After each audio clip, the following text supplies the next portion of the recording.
Hello friends, good afternoon. কেমন আছো সবাই? আশা করি সবাই খুব ভালো আছো, সুস্থ আছো। তো আমিও বেশ ভালো আছি। আর এখন হচ্ছে মায়ের বাড়ি। তো অনেক দিনই এসেছি, তো এখানেই আছি। আর তোমাদের দাদাভাই ভিডিও করছে। তো ও ভিডিও করলে কিছু বলবেই না, তো সেই জন্য আমাকেই ভয়েসটা দিতে হয়। তো ভিডিও করে আর কিছু বলে না, কারণ ও লজ্জা পায়, কিছু বলতেও পারে না। শুধু যাই হোক ভিডিওটা করে। আর আমাদের গ্রামের পরিবেশটা সত্যি খুব সুন্দর। আর সকাল থেকে বৃষ্টি হয়েই যাচ্ছে। তো বৃষ্টিটা যেই একটু ধরেছে, তাই ফোনটা নিয়ে বাইরে বেরিয়েছে ভিডিও করার জন্য।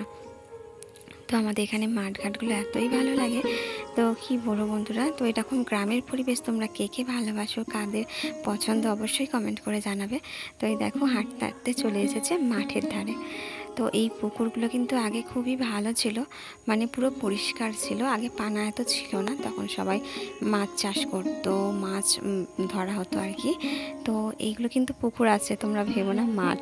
তো এত পানা ভরে গেছে যে পুরো মাঠ মনে হচ্ছে, চারিদিকে গাছপালা আর মধ্যিখানে সব পুকুরগুলো পুরো একেবারে পানাই ভরে গেছে। তো এই দেখো আমাদের মাঠঘাট দেখো কত সুন্দর। তো আগে তো চাষ হতো, তো সেই জন্য মাঠগুলো সব সুন্দর পরিষ্কার ছিল। তো এত এখন জঙ্গল হয়ে গেছে যে মাঠে নামাই যায় না, ভয় করে। তো চারিদিকে বড় বড় গাছপালা হয়ে গেছে, তো তো সেই জন্য মাঠে আর কেউ নামে না, বন জঙ্গল হয়ে গেছে, কিন্তু দেখতে খুব সুন্দর লাগে। তো উঠে পড়েছে ছাদে, ছাদ থেকে আবার পুরো মানে আমাদের বাড়িঘরের মানে চালগুলো আর নিচ্ছে আর কি। তো ওই আম গাছে কিন্তু আম প্রচুর হয়েছিল। তো কদিন বৃষ্টি হয়েছে, সব আমগুলো সব ঝরে গেছে, দেখতেই পাচ্ছ। তো প্রথম কদিন এত গরম পড়েছে যে বৃষ্টিই হচ্ছে না, একটু হালকা ঝড় উঠছে আবার থেমে যাচ্ছে, টিপটিপ করে বৃষ্টি হচ্ছে আবার থেমে যাচ্ছে। তো সেই জন্য গরমটা কিন্তু আরও বেশিই পড়েছিল। কিন্তু তারপরে দুদিন বেশ ভালোই বৃষ্টিও হয়েছে, আর ওয়েদারটাও খুব সুন্দর, ঠান্ডা ঠান্ডা ওয়েদার। তো এই ঠান্ডা ওয়েদারে কিন্তু ঘুমটা খুব ভালো হয়, জানো তো বন্ধুরা।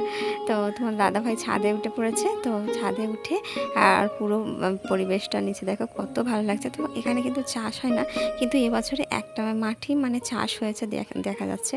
তো বেশ ভালোই লাগছে, কিন্তু চারিদিকে সব হোগলা বন ভর্তি হয়ে যাচ্ছে। তো সেই জন্য মাঠে আর নামাই যায় না, নাহলে আগে মাঠে কত খেলতাম, কত বেড়াতাম, কি ভালো লাগতো। তো দেখতে পাচ্ছ এখন এখন কিন্তু শাকও তুলতে যায় না কেউ, ভয়ে, কারণ এত বন জঙ্গল যে নামতেই ভয় করে।